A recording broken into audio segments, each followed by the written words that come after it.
নমস্কার বন্ধুরা, ফুটন্ত গরম দুধে কাসুরি মেথি দিয়ে দুর্দান্ত স্বাদের একটা খাবার আজকে তৈরি করব, যেটা খেতে এতটাই লোভনীয় হয়। এক দুইবার খেলে এটার কোনো রকম মন ভরে না, মনে হবে হাতের কাছে যখনই এই উপকরণগুলো থাকবে এটাই তৈরি করব আর এটাই খাবো। এতটা দুর্দান্ত স্বাদের এই খাবারটা হয়। তো চলুন, আশা করি আপনাদের কাছে অনেক বেশি ভালো লাগবে।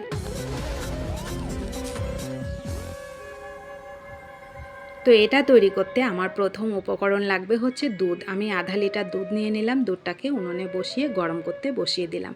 উপর থেকে একটু কাসুরি মেথি দিয়ে দিলাম। দুধটা যখন ফুটে উঠছে তখন এর মধ্যে আমি দিয়ে দেবো একটু ভিনিগার।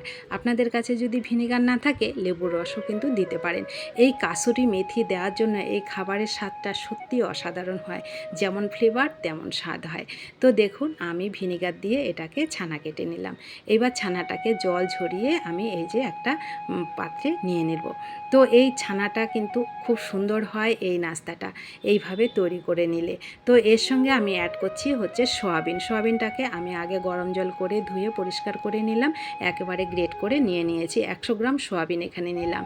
পরিমাণ মতো লবণ, হলুদ, জিরের গুঁড়ো, লঙ্কার গুঁড়ো আর হচ্ছে একটু দিয়ে দিলাম বাইন্ডিংয়ের জন্য এখানে 2 থেকে 3 চামচ বেসন। এই বেসনটা কিন্তু বন্ধুরা বেশি দিতে যাবেন না, তাহলে কিন্তু অনেকটা শক্ত হয়ে যাবে। ছোট চামচের 3 চামচ মতনই বেসন দিয়ে আমি এগুলোকে ভালো করে মেখে গোল গোল করে মণ্ডগুলো তৈরি করে নিলাম। এখানে আপনারা মোটা আকারেও কিন্তু তৈরি করে নিতে পারেন। তো দেখুন, তৈরি হয়ে গেল, কতটা ইজি। এইবার গ্যাসে কড়াই বসিয়ে তেল দিয়ে তেলটাকে হালকা গরম করে এইগুলোকে দিয়ে হালকা করে ভেজে নেব। এই ভাজাটা বন্ধুরা কিন্তু কড়া করে ভাজা যাবে না, তাহলে অনেকটা শক্ত হয়ে যাবে।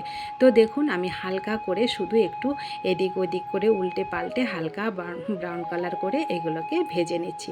খুবই ইজি তৈরি করা যায় আর খেতে অসাধারণ হয় বন্ধুরা। একদিন তৈরি করে খেয়ে দেখবেন, মনই ভরবে না, মনে হবে যেন আবার তৈরি করব আর আবার খাবো। তো পুরো তেলটা আমার লাগলো না। ভাজার পরে আমি কিছুটা তেল তুলে নিয়ে এখানে গরম মশলা, জিরে আর তেজপাতা ফোড়ন দিলাম। আলু দিয়ে দিলাম। আলুগুলোকে একটু লবণ হলুদ দিয়ে ভেজে নেব, তাড়াতাড়ি ভাজাও হবে আর আলুর কালারটাও খুব সুন্দর হবে। তো আলু ভাজার পরে আমি এখানে দিয়ে দিলাম হচ্ছে টমেটো গ্রেট করে, একটা টমেটোই গ্রেট করে দিয়েছি। আর এখানে দিলাম আদা, জিরে আর 2 থেকে 3টে কাজু বাদাম আর কিশমিশটা যদি আপনারা এখানে দই অ্যাড করেন তো কিশমিশ না দিলেও চলবে। তো এখানে কালারের জন্য একটু লঙ্কার গুঁড়ো দিলাম, পরিমাণ মতো লবণ, হলুদ তো আছেই, সাথে একটু চিনি দিয়ে দিলাম। চিনিটা দিলে খুব সুন্দর কিন্তু কালার হয়। এই সামান্য চিনিতে কিন্তু কোনো রকম মিষ্টি হয় না। তো মশলাগুলো আমি খুব সুন্দর করে কষিয়ে নেব। মশলাটাকে একটু ঢেকে গ্যাসটাকে লো করে রেখে মশলাটা কষালে খুব সুন্দর কিন্তু মশলাটা তাড়াতাড়ি কষানো হয়, আলুটাও সেদ্ধ হয়ে যায়। তো মশলাটা যখন হাফ সেদ্ধ হয়ে গেছে তখন এর মধ্যে দিয়ে দিলাম 1 চামচ ধনের গুঁড়ো। ধনের গুঁড়োটা পরে দিলে খুব সুন্দর একটা ফ্লেভার হয়, যার জন্য আমি পরে দিলাম। তো ধনের গুঁড়োটা দিয়ে আর একটু জল দিয়ে সুন্দর করে কষিয়ে নিলাম। মশলাও কষানো রেডি, আলুটাও সেদ্ধ হয়ে গেছে। এইবার আমি এর মধ্যে ঝোলটা দিয়ে দিলাম। ঝোলটা একটু বেশি দেবো, কারণ কোপ্তাতে অনেকটা ঝোল টেনে যাবে। এইবার আরও একটু লবণ দিলাম আর কয়েকটা কাঁচা লঙ্কা এর মধ্যে দিয়ে দিলাম। দিয়ে এবার আমি 2 থেকে 3 মিনিট একটু ঢেকে ঝোলটাকে ভালো করে আগে ফুটিয়ে নেব, তারপরে দেব কোপ্তাগুলোকে দিয়ে আর কিন্তু বেশি নাড়ানাড়ি করা যাবে না, কারণ কোপ্তাগুলো অনেকটাই নরম। তো কোপ্তাগুলোকে দিয়ে গ্যাসটাকে একেবারে লো করে রেখে আমি একটু ঘি আর গরম মশলা দিয়ে এটাকে ঢেকে আরও 2 মিনিট রান্না করে নিলেই রেডি হয়ে যায় দারুণ স্বাদের একটা খাবার।